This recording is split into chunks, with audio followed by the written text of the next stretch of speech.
இந்த போறப்பு தான் நல்லா ருசிச்சு சாப்பிட கிடைச்சது. Welcome to my channel. இன்னைக்கு நம்ம பார்க்க போகிற ரெசிபி 1/2 kg சிக்கன் பிரியாணி தான் பார்க்க போகிறோம். வாங்க பார்க்கலாம். அதுக்கு தேவையான பொருட்கள்லாம் எடுத்து வச்சுருக்கேன். ஃபுல் டீட்டெயில்ஸ் டிஸ்கிரிப்ஷனில் ஆட் பண்ணுறேன், செக் பண்ணிக்கோங்க. பிரியாணி செய்ய சிக்கனை மேரினேட் பண்ணி வைக்கணும். அது மட்டும் எப்படி பண்ணுறதுன்னு சொல்கிறேன். ஃபஸ்ட்டு 1/2 kg சிக்கன் எடுத்துக்கணும். அதில் 1/2 ஸ்பூன் மிளகாய்த்தூள், 1/2 ஸ்பூன் இஞ்சி பூண்டு பேஸ்ட்டு சேர்த்து, லெமன் ஜூஸ் கொஞ்சம் சேர்த்து, சால்ட்டு சேர்த்து ஊற வச்சிடணும். பாருங்கள், இதுதான் தேவையான பொருட்கள். வாங்க செய்ய ஆரம்பிக்கலாம். ஃபஸ்ட்டு பிரியாணி செய்ய ஒரு பாத்திரம் எடுத்து வச்சுருக்கணும். அதில் 150 ml எண்ணெய் ஊற்றிக்கணும். எண்ணெய் நல்லா சூடானதும் பட்டை 1 கிராம், லவங்கம் 5, ஏலக்காய் 5 சேர்த்துக்கணும். நெக்ஸ்ட்டு கட் பண்ணி வச்ச 150 கிராம் வெங்காயத்தை சேர்த்துக்கணும். சேர்த்துட்டு நல்லா வதக்கி விட்டுறணும். இது பக்காவான பாய் வீட்டு பிரியாணி ரெசிபி, ரொம்ப சூப்பராக இருக்கும். கண்டிப்பாக வீட்டில் எல்லோரும் ட்ரை பண்ணி பாருங்கள்.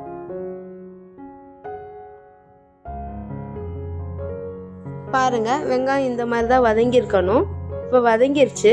இப்போ ஒரு கைப்பிடி புதினா சேர்த்துக்கலாம், ஒரு கைப்பிடி கொத்தமல்லி சேர்த்துக்கலாம். சேர்த்துட்டு நல்லா மிக்ஸ் பண்ணி விட்டுக்கலாம்.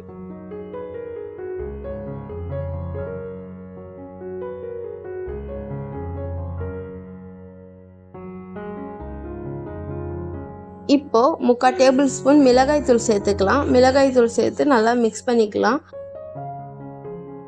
நெக்ஸ்ட்டு 100 கிராம் இஞ்சி பூண்டு பேஸ்ட்டு சேர்த்துக்கலாம். சேர்த்துட்டு நல்லா பச்சை வாசனை போகிற வரையும் நல்லா வதக்கிக்கலாம்.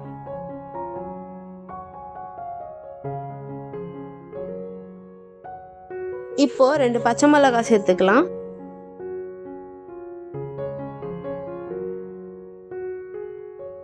முக்கால் டேபிள் ஸ்பூன் சால்ட்டு சேர்த்துக்கலாம். சால்ட்டு சேர்த்துட்டு நல்லா மிக்ஸ் பண்ணி விட்டுக்கலாம். இப்போது நான் 150 கிராம் தக்காளியை நல்லா அரைச்சி எடுத்துருக்கேன். இப்போ அரைச்சி அந்த பேஸ்ட்டை சேர்த்துக்கலாம். சேர்த்துட்டு நல்லா மிக்ஸ் பண்ணி விட்டுக்கணும்.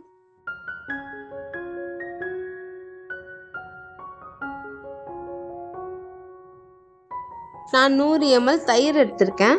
இப்போ தயிரை சேர்த்துட்டு நல்லா மிக்ஸ் பண்ணிக்கலாம்.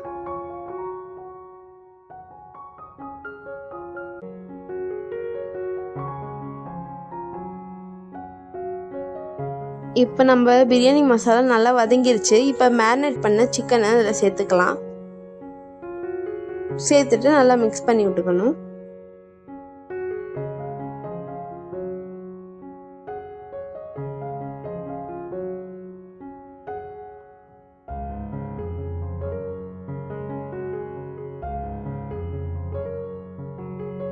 இப்போ தண்ணி சேர்த்துக்கலாம்.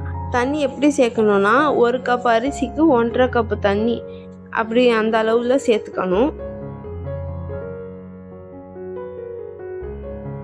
இப்போ மூடி போட்டு மூடி வச்சுக்கலாம்.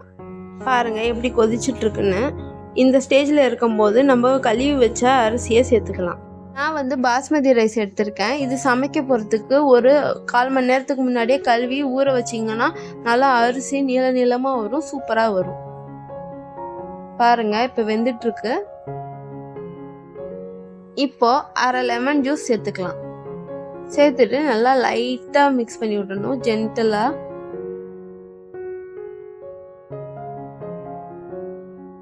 பாருங்க, கொஞ்சோண்டு தண்ணி இருக்குது. இந்த ஸ்டேஜில் நம்ம தம் போட்டுடலாம்.